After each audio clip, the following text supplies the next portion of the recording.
Oui, alors je vais être très brève. Je voulais vous dire que vous êtes les meilleurs. Parce que déjà c'est clair. Personne ne peut vous contester ça. Cette élection qui arrive, ces élections qui arrivent, c'est vous. Nommez les vôtres. Le président a officiellement dit qu'il ne va pas aux élections. Mais quand je discute avec lui, il comprend parfaitement la démarche de celui-ci. Quand il dit, moi je vais aller récupérer des mains du RDPC. Voilà le dire. Quand je lui dis ça, je lui rapporte que il me dit, je comprends.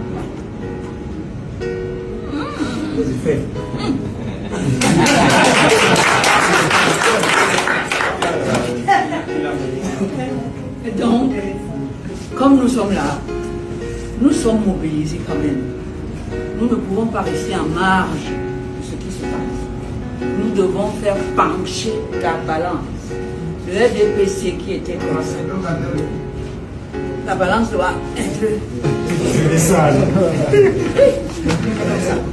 Et je sais que vous êtes capables. Nous sommes capables. Nous sommes capables. Je m'en... Donc, merci beaucoup d'avoir été là. Je sais que vous allez aller à la prière.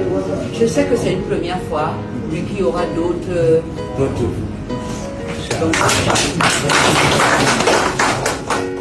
À celles et ceux qui refusent les murmures et exigent la clarté. Cette vidéo n'est pas née du hasard. Elle est née d'un engagement, celui de soutenir un jeune candidat aux élections municipales des Douala, un jeune homme debout face au régime, un visage parmi tant d'autres de ce Cameroun qui refuse de se taire. Depuis le premier jour, mon chemin n'a jamais varié. Je soutiens toutes celles et tous ceux qui s'engagent contre ce régime, quelles que soient les routes qu'ils empruntent. Car la lutte n'est pas une ligne droite, elle est un fleuve. Et un fleuve avance parce que ses affluents, multiples, convergent. Oui, il existe une opposition dans notre pays, et cette opposition n'a qu'un devoir sacré, l'unité. En tant que porte-parole du président Issa Chiroma Bakary, je le dis avec responsabilité et constance. Le boycott est, de notre point de vue, la voie la plus juste, la plus cohérente, la plus fidèle à l'exigence démocratique. C'est une position assumée, réfléchie, et qui, à un moment de notre histoire, fut également celle de Maurice Kamto. Mais qu'il n'y ait ici ni amalgame ni manipulation. Nulle part, à aucun moment, je n'ai affirmé que le FSNC souhaitait s'engager dans les élections. Jamais. Cette affirmation est fausse. Elle trahit mes paroles et déforme la position du FSNC. Mon engagement personnel, mon soutien à des candidats qui affrontent le régime sur le terrain électoral n'engage pas le FSNC. Il ne constitue ni une annonce, ni un revirement, ni une ligne officielle. Le FSNC maintient sa position. Et cette position est claire. Mais qu'on ne me demande jamais de choisir entre mes principes et l'unité. Qu'on ne me reproche jamais de soutenir toute action, toute candidature, toute résistance qui s'oppose à ce régime, même lorsque les stratégies diffèrent. Il n'y a là aucune contradiction. Il y a une intelligence collective. Car l'histoire ne se gagne pas avec des procès d'intention, elle se gagne avec des ponts. Nous avons su, ensemble, bâtir une union pour l'élection présidentielle. Cette union n'était pas un simple moment, elle était une promesse. Et une promesse ne s'abandonne pas au premier désaccord stratégique. Le soutien de l'opposition doit être total, dans le boycott, et auprès de celles et ceux qui participent aux élections pour combattre le régime de l'intérieur. Oui, il existe des malentendus. Oui, nous ne sommes pas en démocratie. Oui, le président élu est en exil. Mais est-ce une raison pour cesser d'agir? Est-ce une raison pour nous regarder en chien de faïence pendant que le régime prospère sur nos divisions? Je pose la seule question qui vaille. L'unité est-elle négociable? Nous sommes dans le camp de la victoire pour le changement. Et toute querelle, toute fracture, toute désunion ne sert qu'un seul maître. La fraude, l'opacité et la confiscation du pouvoir. Cette fois-ci, nous devons empêcher la triche à grande échelle. Cette fois-ci, nous devons surveiller, vérifier, documenter. Et pour cela, nous avons besoin de toutes les forces, de toutes les consciences, de tous les courageux. Oui, on peut boycotter et soutenir des candidats de l'opposition. Oui, on peut diverger sans se diviser. Oui, on peut marcher sur des routes différentes en regardant le même horizon. Alors je le dis calmement, fermement, fraternellement. Quand l'objectif est la victoire du peuple, l'unité n'est pas une option, elle est une obligation. mamlasi. Bienvenue, aujourd'hui on se penche sur un texte politique assez intense qui a fait beaucoup de bruit. C'est un plaidoyer pour l'unité au sein de l'opposition camerounaise. Oui, un texte signé par Maître Alice Nkom. Elle s'y exprime en tant que porte-parole d'Issa Chiroma Bakary. Et au cœur de ce texte, il y a un paradoxe, une tension qui a vraiment mis le feu aux poudres. Exactement. Comment est-ce qu'on peut à la fois appeler au boycott des élections et de l'autre, soutenir publiquement un candidat qui, lui, y participe? Ça semble être le grand écart absolu. C'est précisément la question que beaucoup se sont posées. Et pour comprendre la charge un peu explosive de ce texte, il faut saisir le contexte. D'accord. L'auteur, Maître Nkom, est une figure importante du FSNC, le Front pour le Salut National du Cameroun. Et ce mouvement a une ligne politique officielle, le boycott. Et donc, là, elle prend tout le monde à contre-pied. Complètement. Coup de théâtre. Elle apporte personnellement son soutien à un jeune candidat au municipal à Douala. Ah oui, forcément, ça a dû. Forcément. Ça a été vu par beaucoup comme une trahison ou au minimum, une incohérence totale. Donc ce texte, c'est une justification ? C'est une réponse directe à cette controverse. Une tentative de clarification, oui, mais qui va bien au-delà d'une simple justification personnelle. D'accord. Donc elle est accusée de jouer un double jeu. Comment est-ce qu'elle s'en défend ? J'imagine qu'elle ne commence pas par s'excuser. Pas le moins du monde. Et c'est ça qui est frappant. Sa défense, elle est frontale. Ah oui ? Sans aucune ambiguïté. Elle ne cherche pas du tout à minimiser son geste. Au contraire, elle le revendique. Et comment elle le justifie alors ? Elle le recadre immédiatement. Elle établit une frontière très nette entre deux choses. Sa conscience de citoyenne d'un côté et son rôle de porte-parole de l'autre. D'accord. Elle dit en substance: mon soutien personnel à des candidats, c'est mon affaire. Ça n'engage en rien la position du FSNC. C'est une ligne de défense habile. Elle sépare la personne de la fonction. Tout à fait. Elle refuse de se laisser enfermer dans ce qu'elle appelle des amalgames. Mais est-ce que c'est vraiment crédible quand on est une figure publique de ce calibre ? C'est tout l'enjeu. Et elle sent bien, je pense, que cette distinction seule ne suffira pas. Elle va plus loin. C'est pour ça qu'elle va beaucoup plus loin. Elle ne se contente pas de dire « circuler, il n'y a rien à voir ». Elle utilise cette situation pour poser une question bien plus fondamentale. Elle lance une phrase qui, pour moi, est le véritable point de départ de sa pensée. Laquelle ? Qu'on ne me demande jamais de choisir entre mes principes et l'unité. Ah oui, c'est extrêmement fort comme affirmation. C'est très fort. Elle refuse ce faux dilemme qu'on lui impose. Pour elle, soutenir un jeune qui se bat, c'est un principe. L'unité de l'opposition, c'en est un autre. Et elle affirme que les deux ne sont pas incompatibles. C'est intéressant, parce qu'elle transforme une posture qui était défensive en une affirmation de principe. C'est ça. Elle ne dit pas « j'ai le droit de le faire », elle dit « il est de mon devoir de faire les deux ». Exactement. Et c'est là qu'on comprend que son but, ce n'est pas juste de sauver la face. C'est de proposer une nouvelle vision de ce que ça veut dire être uni. D'accord. En fait, elle prépare le terrain pour l'idée maîtresse de son texte. Elle pose les bases pour dire que la véritable cohérence d'un mouvement, ce n'est peut-être pas que tout le monde fasse la même chose au même moment. Comme une armée au garde à vous. Voilà. C'est peut-être quelque chose de plus complexe, de plus organique. Et c'est là qu'elle sort de la justification purement politique pour entrer dans quelque chose de plus philosophique, avec cette image qui est vraiment au cœur de son plaidoyer. Oui, elle change complètement de registre, elle nous propose une métaphore, celle du fleuve. C'est le passage le plus marquant, je trouve. Ouais. Elle écrit, je cite, « Car la lutte n'est pas une ligne droite, elle est un fleuve. Et un fleuve avance parce que ses affluents, multiples, convergent. » C'est une idée magnifique, je trouve. Elle nous dit d'arrêter de penser la lutte comme une autoroute à une seule voie. C'est ça. Il faut la voir comme un immense cours d'eau. J'avoue que l'image est puissante. C'est tellement plus inspirant que la rhétorique militaire habituelle, la ligne de front, le champ de bataille. Non. Ah oui. Un fleuve, c'est une force de la nature, c'est inarrêtable. Et ce qui est brillant avec cette image, c'est qu'elle déconstruit complètement l'idée qu'une différence de stratégie équivaut à une division. Expliquez-nous ça. Dans sa vision, le fleuve, c'est l'objectif commun. La fin du régime, le changement. Et les affluents, eh bien, ce sont toutes les formes de lutte. D'accord. Le boycott en est un. La participation aux élections en est un autre. Mais il y a aussi la mobilisation citoyenne, la dénonciation sur les réseaux, la diplomatie en coulisses. Tout ça, ce sont des affluents. Ce sont des affluents. Chaque affluent arrive de sa propre vallée, avec sa propre vitesse, sa propre couleur, mais tous, sans exception, viennent nourrir le fleuve principal. Ils lui donnent sa puissance.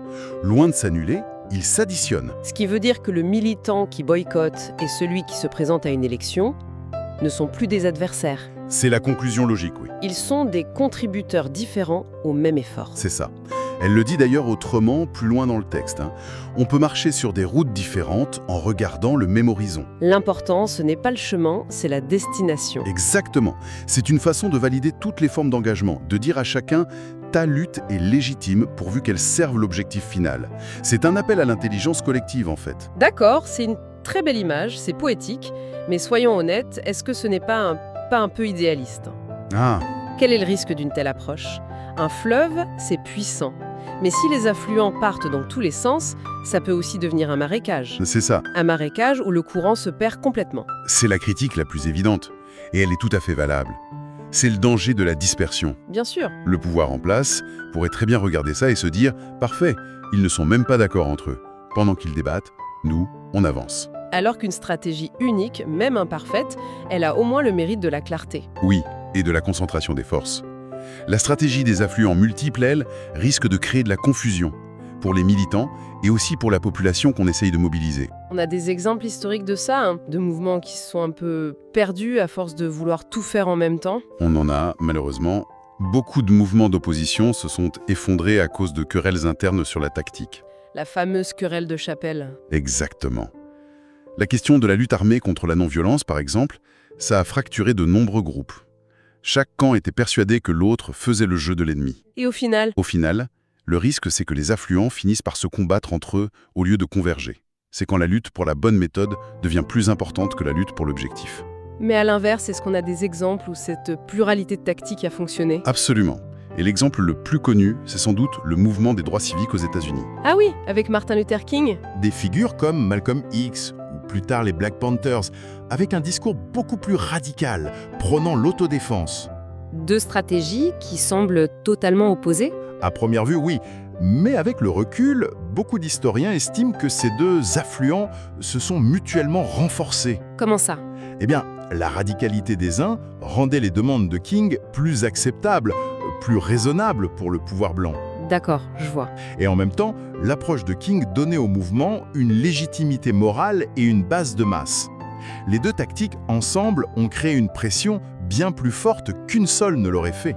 Donc, si je comprends bien, le succès d'une telle stratégie, ça dépend de la capacité des différents courants à continuer de se voir comme des alliés, C'est ça. même s'ils sont en désaccord sur la méthode. C'est le nœud du problème.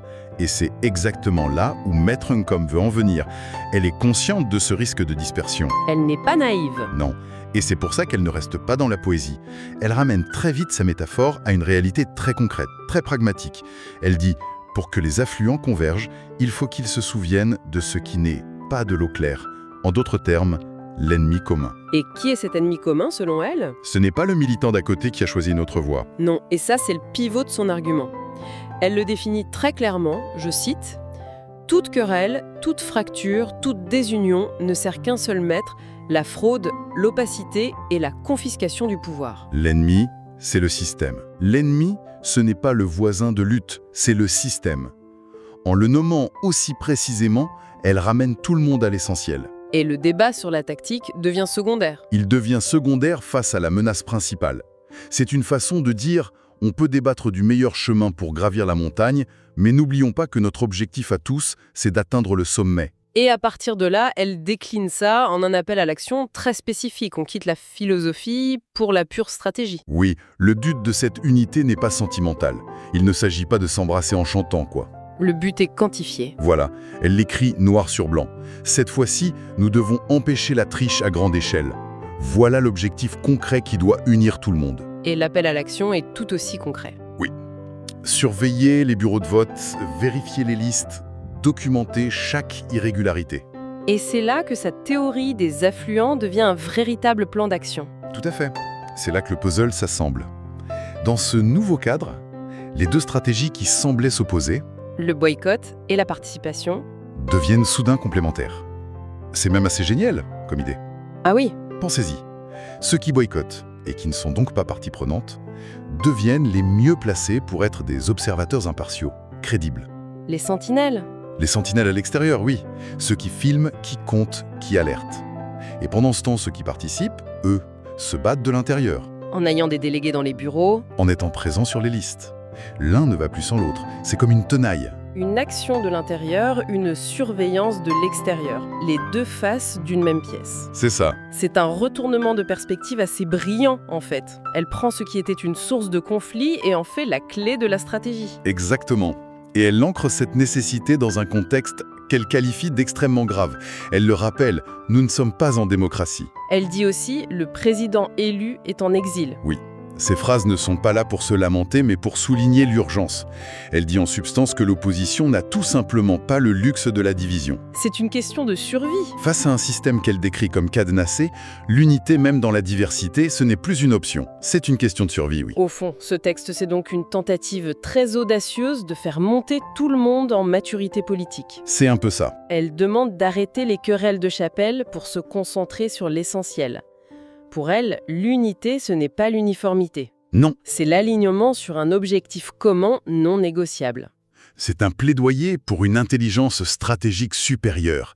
Arrêtez de se demander qui a la meilleure tactique pour se demander comment nos différentes tactiques peuvent-ils, ensemble, créer un effet maximal. C'est un changement de paradigme complet. Complètement. Et elle termine par une phrase qui sonne comme un verdict, qui ne laisse aucune place à l'interprétation. Oui, la conclusion est percutante. Elle dit « Quand l'objectif est la victoire du peuple, l'unité n'est pas une option, elle est une obligation. » Le mot « obligation » est incroyablement fort. Il est très fort. Ce n'est plus un choix, c'est un devoir moral presque sacré. C'est ça. Et ce qui est fascinant, c'est que ce texte, qui est très ancré dans la politique camerounaise, soulève une question qui nous concerne tous, dans n'importe quelle forme d'action collective. Que ce soit en politique, dans un mouvement social, Ou même dans la gestion d'une entreprise, on a abordé le risque de cette stratégie.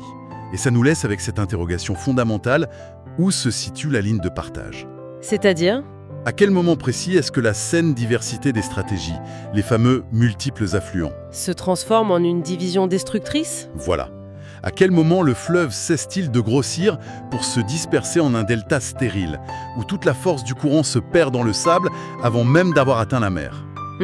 Savoir identifier ce point de bascule, c'est peut-être la clé